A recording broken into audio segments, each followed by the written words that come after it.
छल कपट पाप फल इसी धरती पर भुगतना पड़ता है। याद रखना, समय किसी को क्षमा नहीं करता। सफलता का मतलब यह नहीं है कि आपको किसी दूसरे से बेहतर बनना है, बल्कि सफलता का मतलब है जो आप अभी हैं उससे बेहतर बनना। सब कुछ झूठा हो सकता है, लेकिन महादेव के सामने बहाए गए आंसू नहीं। प्रेम का मतलब सिर्फ प्रेम नहीं होता। प्रेम का मतलब सम्मान और विश्वास होता है। वह सम्मान और वह विश्वास जो प्रेम से परे हैं। जब आप प्रभु के साथ जुड़ जाओगे तो आपकी परीक्षा आरंभ हो जाएगी। कुछ लोग इसे दुख समझते हैं तो कुछ लोग महादेव की कृपा। कौवा कोयल की आवाज़ को दबा सकता है, मगर खुद की आवाज़ मधुर नहीं बना सकता। उसी तरह निंदा करने वाला व्यक्ति सज्जन को बदनाम कर सकता है, मगर खुद सज्जन नहीं बन सकता। वह परीक्षा कठिन लेता है, मगर सहन करने की शक्ति भी देता है। आपकी ज़िंदगी में कुछ नहीं बदलेगा जब तक आप खुद को नहीं बदलेंगे। मुंह पर सच बोल देना और गुस्सा कर लेने वाले लोग उन लोगों से करोड़ों गुना बेहतर है जो आपके सामने कुछ और है और पीठ पीछे कुछ और है। किसी का दर्द समझने के लिए इंसान के अंदर का इंसान होना जरूरी है।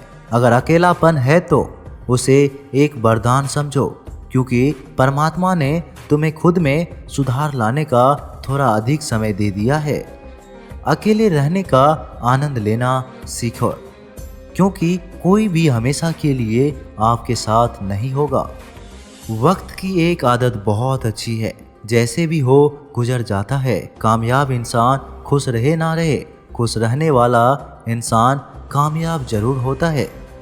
किसी का साथ होना ही सबसे ज़्यादा कीमती हो जाए, वह रिश्ता जिंदगी का सबसे बड़ा हासिल होता है।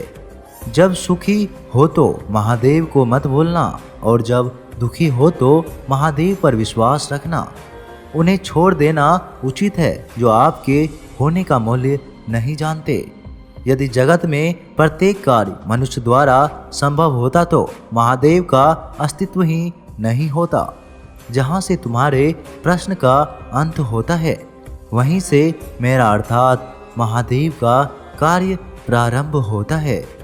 बच्चा क्या खाएगा, बच्चा क्या पिएगा, बच्चा क्या पहनेगा, इसका ध्यान बच्चा नहीं उसकी माँ रखती है। हमें क्या देना है और क्या नहीं देना है स्वयं महादेव देखते हैं।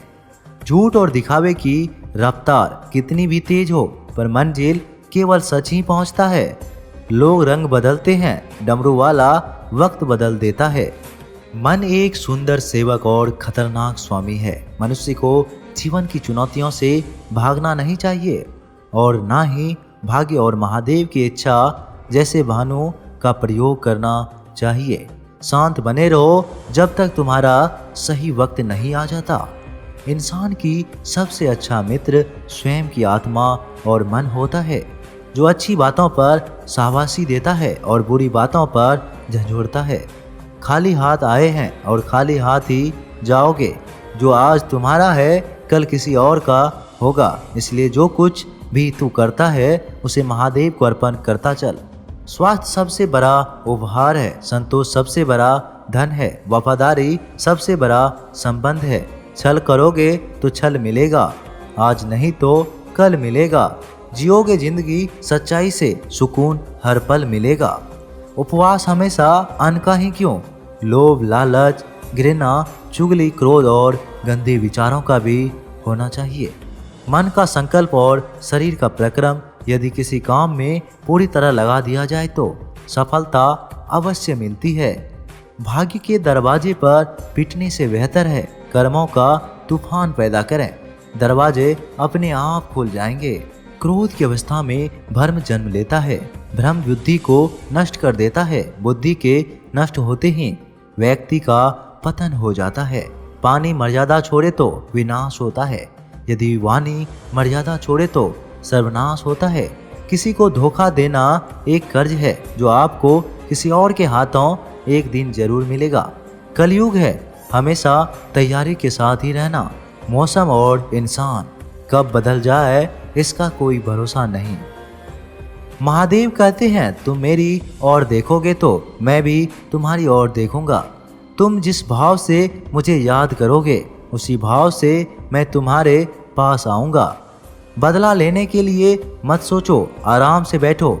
लोगों ने आपके साथ बुरा किया है, अंत में उनके साथ भी बुरा ही होगा। इस दुनिया में जुनून जैसी कोई हक नहीं है, मूर्खता जैसा कोई जाल नहीं है, नफरत जैसा कोई दरिंदा नहीं है और लालच जैसी कोई धार नहीं है। प्रसन्नता का कोई मार्ग नहीं होता, बल्कि प्रशंसा ही एक मार्ग है। अगर आप सही दिशा में हैं तो चिंता मत कीजिए, बल्कि उस दिशा में चलते रहिए। ऐसा करने से अवश्य ही आप अपने लक्ष्य को प्राप्त कर लेंगे। इस पूरी दुनिया में सबसे ज़्यादा कीमती है समय, इसलिए इसे बर्बाद ना करें, नहीं तो अंत में आपको पछतावे के अलावा कुछ नहीं मिलेगा। जिंदगी में अपनी तुलना किसी से मत करो, जैसे चांद और सूरज की तुलना नहीं की जा सकती, क्योंकि दोनों ही अपने अपने वक्त पर ही चमकते हैं। यदि किसी काम को करने में डर लगे तो याद रखना यह डर संकेत है कि आपका काम वाकई में बहादुरी से भरा है। ख्वाब जिनके ऊंचे और मस्त होते हैं, इम्तिहान भी उनके ज़बरदस्त होते हैं, हौसले भी उनके कई बार पस्त होते हैं, लेकिन जुनून में वो मस्त होते हैं। पहाड़ की ऊंचाई आपको कभी आगे बढ़ने से नहीं रोकती, बल्कि आपके जूते में पड़े कंकर आपको आगे बढ़ने से रोकते हैं। निकाल फेंको उस कंकर को। सिर्फ मरी हुई मछली पानी का बहाव चलाती है, जिस मछली में जान होती है वह अपना रास्ता खुद बनाती है। अपने हौसलों को यह मत बताओ कि तुम्हारी परेशानी कितनी बड़ी है, अपनी परेशानी को बताओ तुम्हारी हौसले कितने बड़े हैं। सफल वह नहीं जो अपने दुश्मनों पर विजय प्राप्त करता है, बल्कि सफल तो वह है जो अपनी इच्छाओं पर भी विजय प्राप्त करता है। अगर केवल इसीलिए आपने अपने सपनों पर काम करना बंद कर दिया है क्योंकि किसी को लगता है कि आप उसे नहीं कर सकते, तो वह आपका सपना नहीं है, वह आपकी बस एक छोटी सी इच्छा है। जो लोग आपको नज़दीक से नहीं जानते उनकी बातों को भी दिल पर मत लो, आगे बढ़ो और कुछ करके दिखाओ। जिंदगी में अच्छे लोगों की तलाश मत करो, बल्कि खुद अच्छे बन जाओ। आपसे मिलकर शायद किसी की तलाश पूरी हो जाए। यदि आप उड़ नहीं सकते तो दौड़ें, यदि आप दौड़ नहीं सकते तो चल नहीं सकते तो रेंगते हुए चलो, लेकिन हमेशा आगे बढ़ते चलो। एक बार गुरु ने अपने शिष्यों से पूछा, क्या आप जानते हैं हमारे अंदर एक बड़ा युद्ध निरंतर चलता रहता है। जब सारे शिष्य चुप रहे तब गुरुजी बोले, वास्तव में सबसे बड़ी लड़ाई हमारे अंदर दो भेड़िए की है। एक काला भेड़िया जो क्रोध, ईर्ष्या, अहंकार, दुख गलाने, लालच और झूठ की भाषा बोलता है। दूसरा सफेद भेड़िया जो आनंद, प्रेम, दया, विचार और सद्भावना की भाषा बोलता है। इसी लड़ाई के शोर में हम पहले से मौजूद मन की शांति भूलकर उसे कहीं और ढूंढने की कोशिश करते हैं। गुरु ने कहा, हम में से कोई भी इस लड़ाई के शोर से नहीं बचा। यह लड़ाई मेरे अंदर भी चलती है और आपके अंदर भी।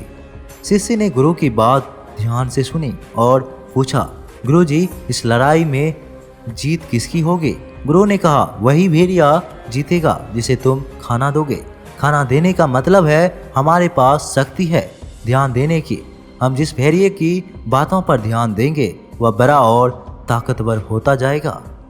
इसलिए हमेशा क्रोध से पहले दया चुनना चाहिए, लालच से पहले उदारता, चिंता से पहले शांति और स्थिरता जोड़नी चाहिए और जलन से पहले सद्भावना को चुनना चाहिए। ऐसा करते करते हमारे मन अपने आप आनंदित रहने लगता है। जैसे शरीर को आराम दिया जाए तो वह ठीक होने लगता है, वैसे ही जब मन को शोर से आराम मिलता है तब वह खुद ब खुद निर्मल हो जाता है। हम आशा करते हैं कि आपको यह वीडियो जरूर पसंद आई होगी। अगर आपको यह वीडियो पसंद आई हो तो हमारे वीडियो को लाइक शेयर और ऐसे ही जीवन बदलने वाली महादेव के अनमोल वचन को सुनने के लिए हमारे चैनल को सब्सक्राइब जरूर करें। तब तक के लिए हर हर महादेव।